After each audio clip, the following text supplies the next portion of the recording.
হ্যাঁ, আজকে একটা খুশির দিন গেল। আজকে সত্যি অনেক খুশির একটা দিন গেল, যে দিনটার জন্য বাংলাদেশের মানুষ অপেক্ষা ছিল, যে কবে এই খুনি হাসিনার বিচার নিশ্চিত করবে, তো কবে বিচারটা রায় শুনবে, বিচারের রায়টা শুনবে।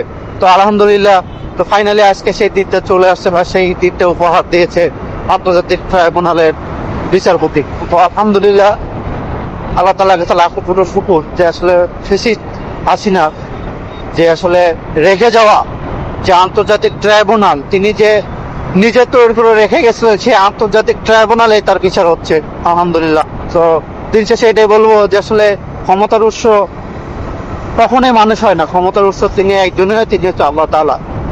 তিনি যেভাবে ক্ষমতা ব্যবহার করে গেছে, তাতে একবার ফাঁসি দিয়ে মনে হয় না সবকিছু ঠিক হবে। তো যে 1400 শহীদ হয়েছে, 1400 বার যদি তাকে ফাঁসি দেওয়া হয়, তারপর তার কোনো ক্ষান্ত কমবে না, মনে হয় না যে তার সবকিছু শেষ হওয়া যাবে।